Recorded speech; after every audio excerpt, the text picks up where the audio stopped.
Good afternoon, everybody. My name is Joe Ruiz with the UPS Foundation, which is the charitable arm of UPS, for those of you who don't know.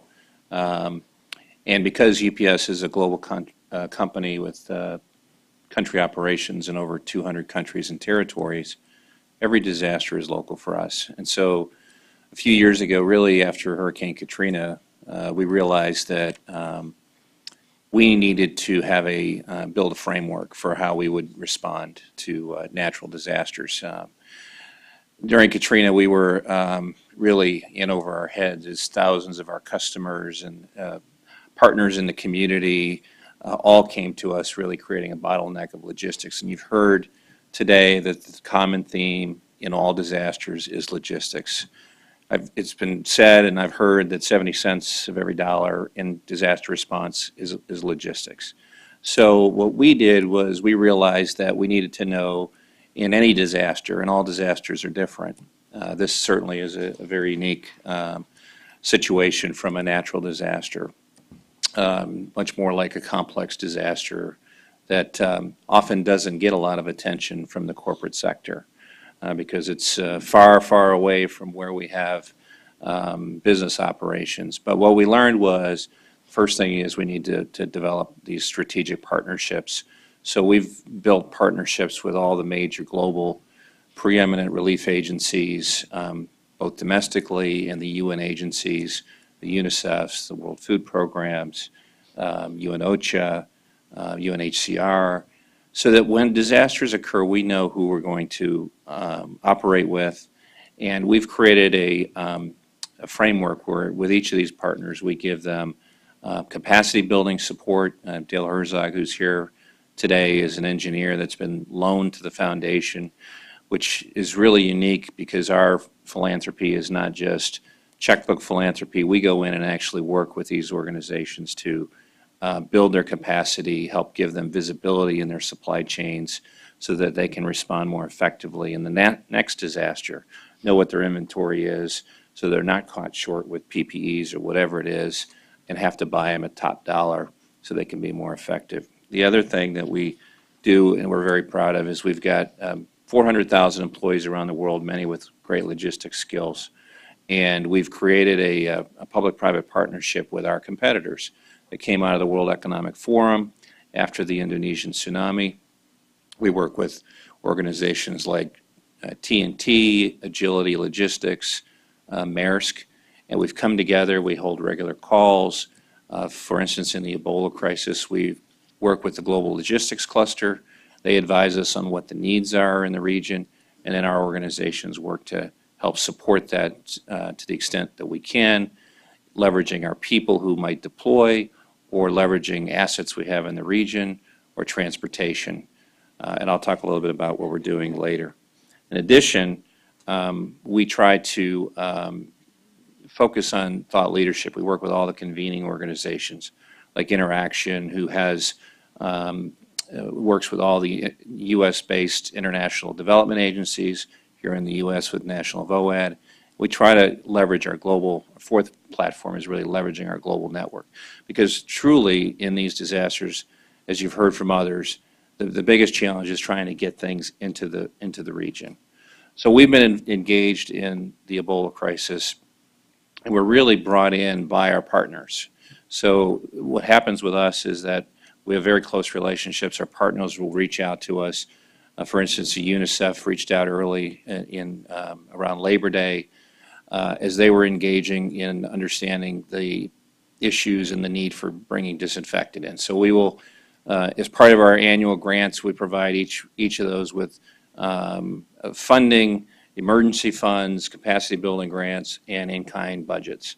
So when UNICEF calls us and says, this is a priority for us, we were able to put up a charter with 55 metric tons of disinfectant chlorine that was shipped out of Liège. We worked with all of our partners and have provided about, to this point, about $750,000 worth of in-kind support, ocean shipments, air shipments. We developed a partnership with the CDC Foundation to help meet their needs to get personal protective equipment.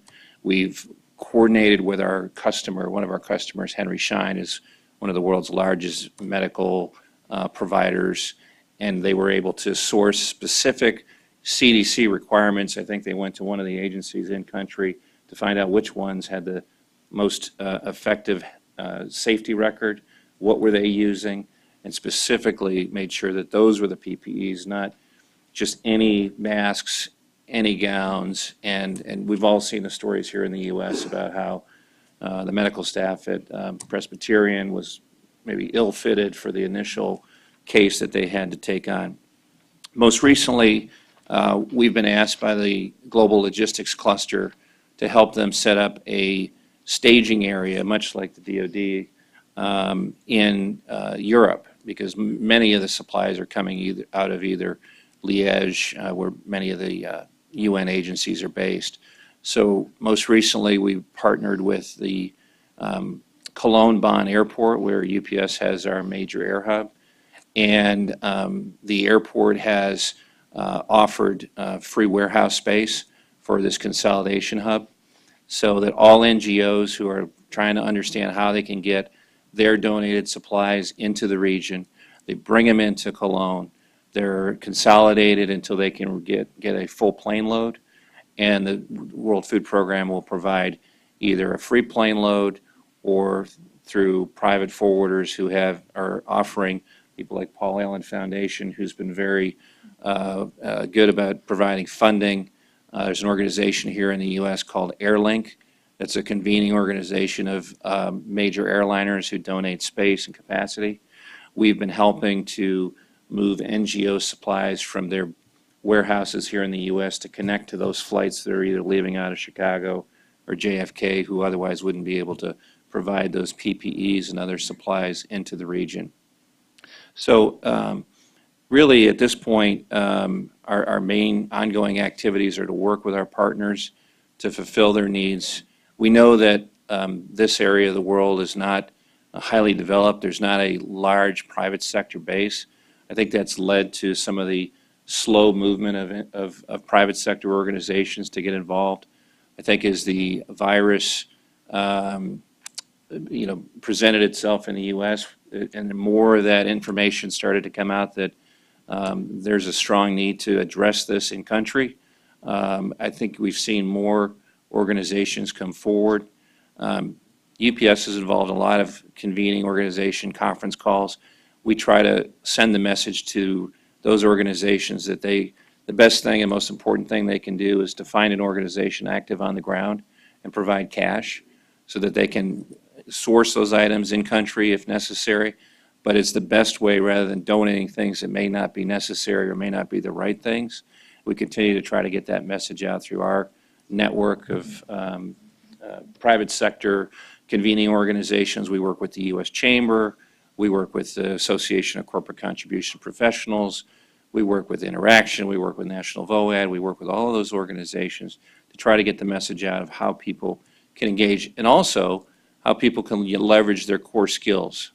So if you've got technology capabilities, there are certainly organizations in country that can use communication systems, that can use whatever type of sector they might be in.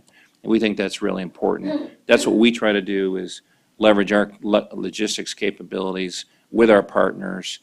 Dale has helped set up, again, the information systems that help warehousing capabilities, et cetera.